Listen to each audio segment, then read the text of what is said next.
Hello, how are you? And I hope you're okay. Seems like I comb my hair, and no matter how much I comb it, it just wants to do its own thing. Happy fall, everybody. This is Senior Topics. I'm June Edwards, the adjunct instructor through the NOCE program. Let's start with calendar themes for the second week of October.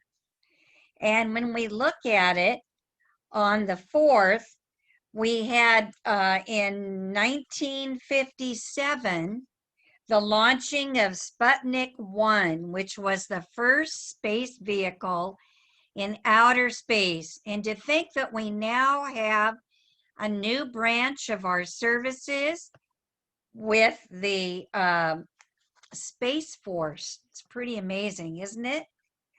Looking at October 5th is World Teacher Day. And we want to salute all of our teachers. Some are back in live school settings. Some are working hard on doing Zoom meetings, trying to get the training to keep up and keep their students learning.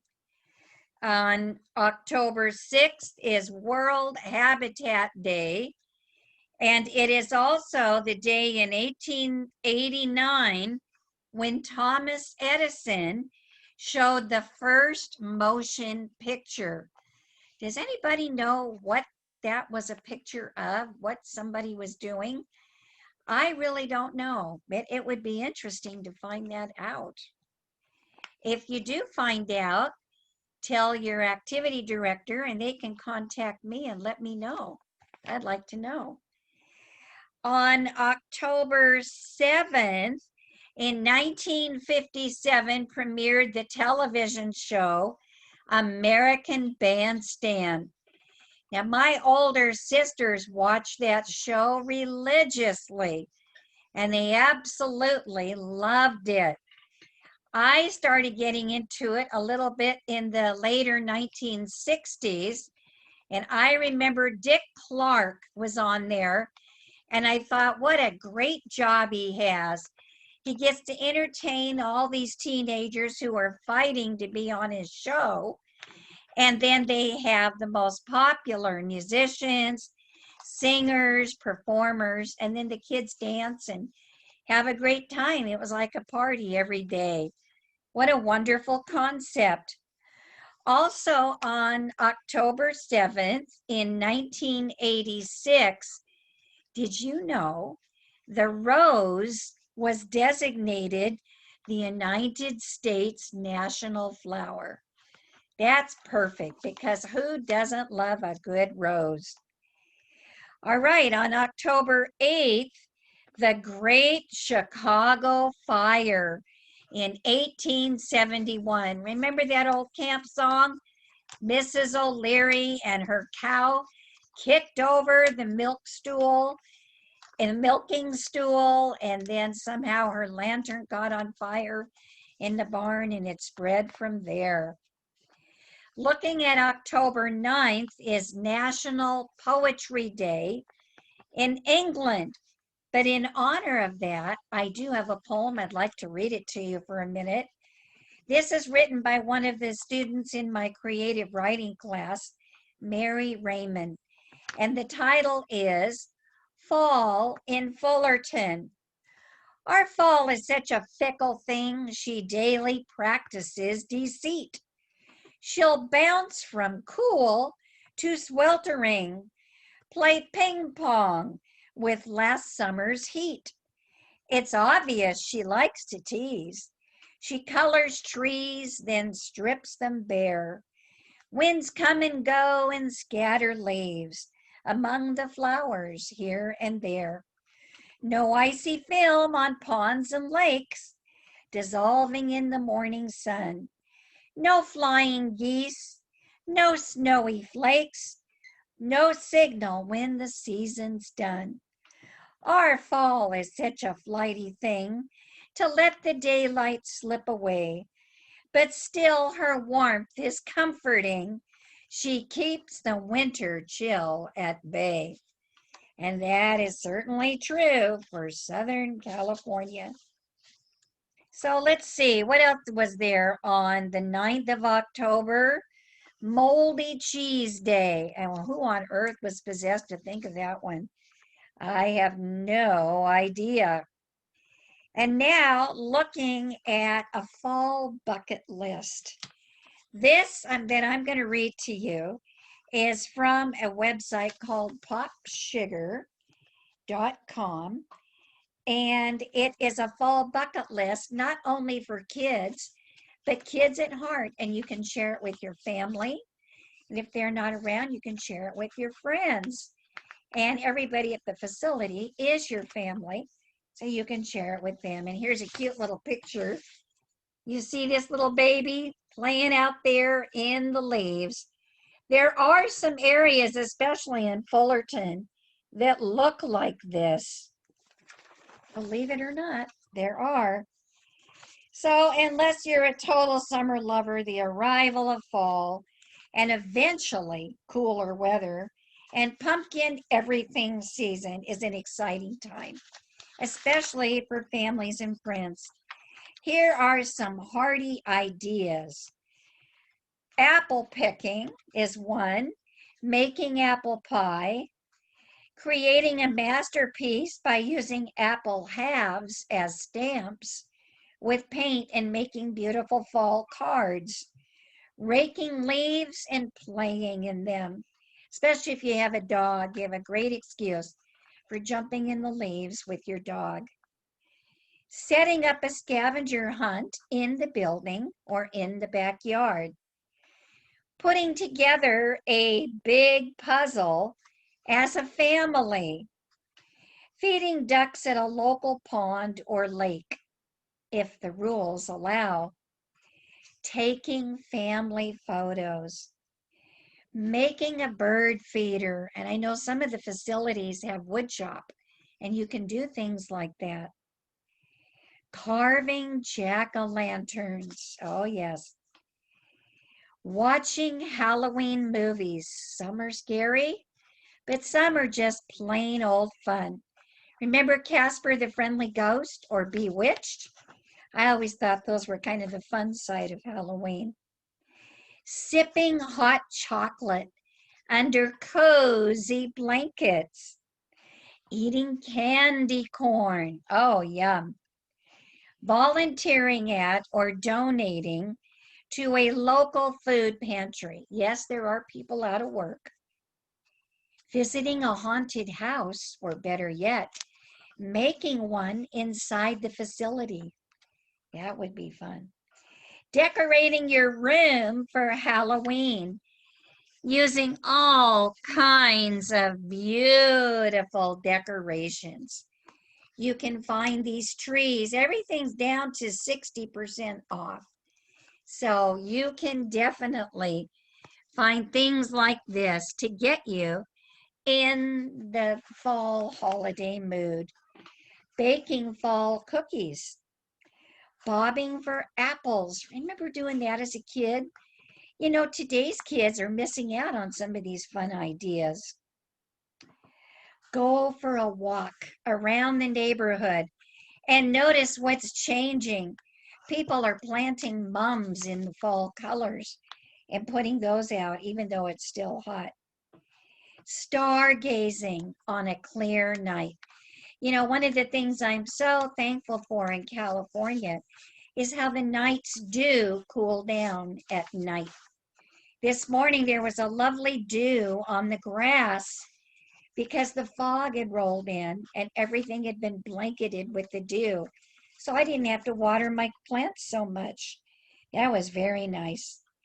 Have a fall picnic in your front or backyard. And have a family game night in front of the fireplace if the heat ever cools down. So those are just a few of the things that you can think about. Now I want to talk to you a little bit more. We've been looking this month and last month at some of the things that have to do with our California state heritage. Today, most of the information I'm going to give you is on gold country and the story behind the scenery. And this is a lovely, lovely book. First thing I want to show you is Horace Greeley, New York Times publisher. Every ravine, gully, or watercourse in California has been prospected, dug, or opened to the bedrock, and the overlaying earth or gravel run through a rocker or sluice in hope of making it yield the shining dust. Of course, we know that when the first Spanish explorer came, Sir Francis Drake in the 1500s, he had to pull into one of the California bays and do some repairs on his ship. And he had even heard rumors, and the Indians told him things too, that there was gold in the California area. And it didn't just start in 1849. No, they were thinking about this way back in the 1600s, the 1700s. As early as 1841, there were people who picked up gold nuggets from some of the streams in California, took them over to San Francisco, and showed them off. People would thrill over them. It was like a party trick, and then go about their business, and that was that. It was not until 1849 when the hills began to really yield their prosperity. That is when things started to happen. Now we know that the first immigrant train to actually enter California after the rule of the missions and the rancheros was the Bartleson Bidwell Party in 1841. Several other wagons and adventurers followed, and the long-entrenched Mexicans soon became alarmed at the influx of Americans. Eventually, there was what they called the Bear Flag Revolt, and that placed California under American control in 1846. John Sutter, a Swiss immigrant, arrived in California in 1839. He wanted to build his own colony. That was his dream. New Helvetia. He filed for Mexican citizenship, and then he built Sutter's Fort, which is where it's in the middle of Sacramento now, near the confluence of the American and Sacramento rivers. He became one of California's most influential figures, but a fateful decision. Yeah, those decisions, you never know what's going to happen, right? Have you ever made a decision that led to something mind-shattering later in your life? A fateful decision to hire the carpenter John Marshall to build a sawmill 50 miles to the east on the South Fork of the American River in 1847 would eventually spell the end of John Sutter's dreams. Marshall hired a group of Mormon settlers to build the sawmill. He later named the site Coloma, which is where the town is today. January 24, 1848, Marshall was working on the site. He picked up a piece of metal that he believed to be gold in the tail race of the mill. He was so excited he rushed to Sutter's Fort, 50 miles away, to inform his employer of his discovery. They tested the metal and were convinced it was indeed gold. Fearing that news of the discovery would ruin him, John Sutter pledged James Marshall and the other men to secrecy. But you know, a secret just cannot be kept. On March 15, 1848, the Californian, a newspaper that came out of Monterey, had the title, Gold Mine Found. In the newly made raceway of the sawmill recently erected by Captain Sutter on the American Fork, gold has been found in considerable quantities. One person brought in $30 worth, gathered in a short time. Well, you know, we think that was probably a little bit of an exaggeration. But nevertheless, the gold specimens were showing up in San Francisco, and delighting curious people who wanted to see the ore for themselves and confirm the rumors. And then in August of 1848, the news of gold in California reached the New York City press. And pandemonium broke out. By December, the port cities along the nation's eastern seaboard were swarming with would-be miners who dropped almost everything to journey to California. And the rush was on. They called it gold fever. Now I have some pictures here. Let's see if I can find you a good one. Well, here's a statue of James Marshall erected in 1890, and he's pointing to Sutter's Mill. Look how skinny those guys were. It's a hard life. Of course, some people had their own homemade wagons, and then they got the Conestoga, and they started coming from the east over the plains and prairies and the Rocky Mountains and the deserts and around Death Valley. And they came whatever way they could come. Some came through South America. This is 1860, Auburn, a substantial gold mining town. Look at the size of that. Woo-wee. Wow. At one time, there were over 2,500 different towns in the area, and it was amazing. Everybody was looking, and then they would sketch the way it was going for the Eastern newspapers. There's a sketch there of what the men are doing, working side by side. There's a statue of a man panning, using the panning method. Of course, the rumors said all you had to do was take a walk and pick it up, but no, it was pretty hard work. Known as the discoverer of gold in Placer County's Auburn Ravine in 1849, French immigrant Claude Chana soon moved on after making his fortune. And his work was memorialized in that statue I showed you.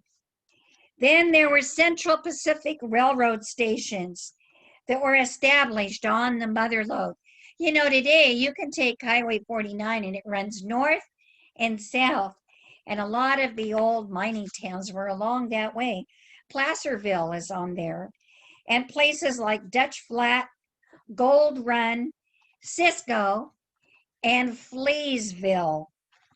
Here's the northern mines, what they look like. You know, they didn't always have cameras, so they would make these photos and sketch. It's a busy, busy place at that time.